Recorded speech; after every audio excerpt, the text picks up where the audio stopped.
दौरा यूरोप के दौरान सख्त सवालात पर मोदी की खामोशी ने भारत की प्रेस फ्रीडम का पर्दा चाक कर दिया। मोदी के दौरा यूरोप के दौरान भारत में आज़ादी सहाफ़त पर पाबंदी और नफरत अंगेज़ तकारीर पर सवालात उठने लगे। आलमी जरीदा अल जज़ीरा के मुताबिक मोदी के दौरा नॉर्वे के दौरान मीडिया के सख्त सवालात ने भारत में आज़ादी सहाफ़त पर तनकीद को जन्म दे दिया। वर्ल्ड प्रेस फ्रीडम इंडेक्स 2026 के मुताबिक भारत 180 ममालिक में 157वें नंबर पर है। मोदी ने 12 साल इक़्तिदार में एक भी प्रेस कॉन्फ्रेंस नहीं की और आलमी मीडिया के सवालात से मुसलसल गुरेज किया। नॉर्वे की सहाफ़ी हेली लिंग स्वेंसन ने मोदी से दुनिया के आज़ाद तरीन मीडिया का सामना न करने पर सवाल उठा दिया। दौरा यूरोप के दौरान सख्त सवालात पर मोदी की खामोशी ने भारत की प्रेस फ्रीडम का पर्दा चाक कर दिया।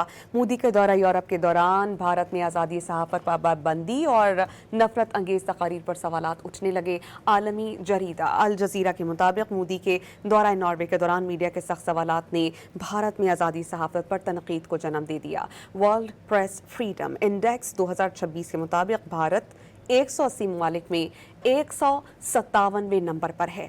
मोदी ने 12 साल इक़्तिदार में एक भी प्रेस कॉन्फ्रेंस नहीं की और आलमी मीडिया के सवालात से मुसलसल गुरेज किया। नॉर्वे की सहाफ़ी हेली लिंग स्वेंसन ने मोदी से दुनिया के आज़ाद तरीन मीडिया का सामना न करने पर सवाल उठा दिया।